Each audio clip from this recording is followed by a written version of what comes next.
If you wake up every morning already feeling that you're doing everything alone, all by yourself, and that makes you feel resentful, sad, overburdened, lost in your life with no direction, nowhere to go, and just in general you feel awful, I'm going to show you one thing that you can do to change that mindset and change your life forever. Keep watching.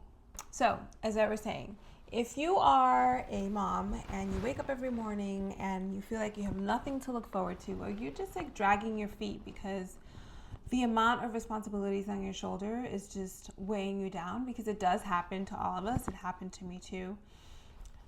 There's one thing that you can do. Well, we're going to talk about a few things in this video that you can do, but the one thing that you could do right now that would change your world forever is to stop denying where you are in life and start accepting where you are in life.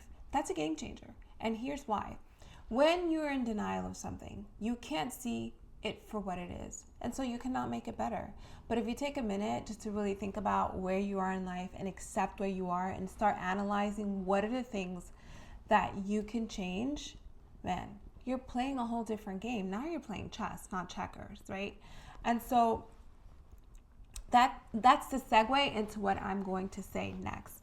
Once you have stopped denying where you are and you start accepting, hey, my life is crappy right now, but these are the things that I could start working on, do it. You know what I mean? You're going to need an incredible amount of grit. And I encourage you to embrace resilience, because resilience is simply the ability, to be able to bounce back from adversity and challenges. And I can honestly tell you, having been alone with my daughters, that you need it. It's the one. Resilience is the one thing that's gonna get you up in the mornings, get you through your day, get you through your evenings, through homework, through cooking, through laundry, through bills, through finances, through everything, through soccer practice, or baseball practice, or volleyball practice, or anything, whatever. You're gonna do so many things as a mom.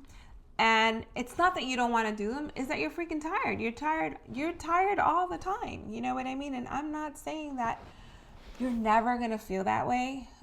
But what I am saying is, if you add some order to your life, you can also balance it with times of rest and quietness and serenity and self-care, right? If you plan your life and you kind of know and when things are happening, instead of constantly reacting to your life, you'll have better control over when things happen. You have better control over your emotions, the emotions of your children, better control over how your house operates, and in general your ecosystem, right, will improve exponentially, right? So instead of resenting where you are, the reason why I also say it's important to stop denying and accept is because when you accept, you can then focus your energy on the things that you can control, right? Again, like your day-to-day activities, every aspect of your life that you can control, focus on that, and that's different for everybody, right? Some of you have problems, some of you don't. So where you're going to start depends on where you are in your life. But I will say this, if you do have problems, approach them with a mindset of a solution mindset, right? And not a victim mindset. Because even if you stop denying where you are and you accept where you are, but you still stay in a victim mentality, you're not going to be able to move forward. You're not going to be able to solve your problems. And so it kind of defeats the purpose, right? Of waking up and being like, hey, I know where I'm at in life. But let me be the warrior that gets me out of this. That's a whole different dynamic. And it's one that I want for you. And the reason why I say to approach life with a solution mindset, and instead of an emotional mindset, right? Because emotions are important and they have a place in your life, but they can't be used to solve everything in your life, nor should they be, right? But having gotten a handle on all of that, one of the reasons why I say to focus on that, right, to get from 0 to 100 is this: planning out your life minimizes the chance of chaos, right? The chance of adversity. And so that will give you the opportunity to cultivate optimism, because you're going to get more good than you do bad, right?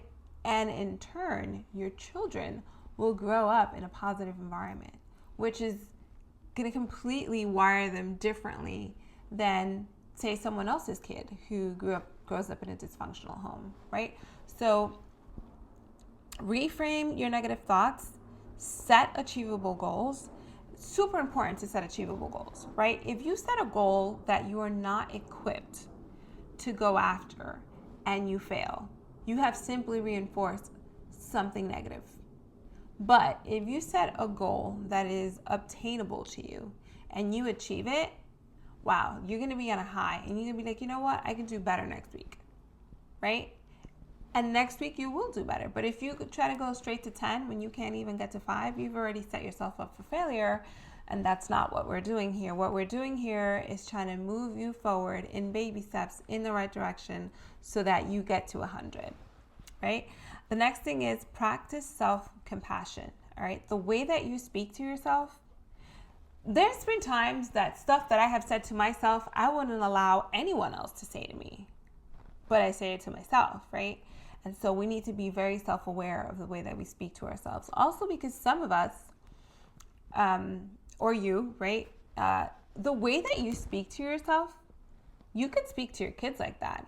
And that's not very nice. You know what I mean? I sometimes see the way that parents talk to their children. I'm like, wow, if your employer spoke to you like that, you wouldn't tolerate it. So how could you speak to your child like that? You know, your children are you. They're mirrors of you, right? And so I think we need to build them up from when they're little and not speak down to them. And especially not speak down to them when we're having a bad day, because that's just, man, it is unfair, it is abusive, it's hurtful, and there's just some things that you can't take back once they're, said and done. So definitely having compassion for yourself, your home, and your kids will get you from 0 to 100. The next thing that I encourage you to do as soon as possible is create a support network for yourself. Whether it's communities like this online that you can go to a video and know that you're going to hear something encouraging, or call a friend who's emotionally intelligent and can give you words of encouragement that are going to move you in the right direction. Start working on that as soon as possible, because it will always take a village to raise children, right? And so it's not something that you should do alone. You know what I mean? You should have your girlfriends around you. You should have other women around you that support you and understand you and can give you words of wisdom, right? Because some people are reckless and their advice is reckless, and that's certainly not anything that you would need if you're trying to build yourself up, right? And the last thing to having a mindset to thrive is, again, embracing resilience, optimism, compassion, and gratitude. And like I said, creating a strong support network for yourself. And remember that the words that you say to yourself nurture your mind, nurture your heart, and nurture your kids and home.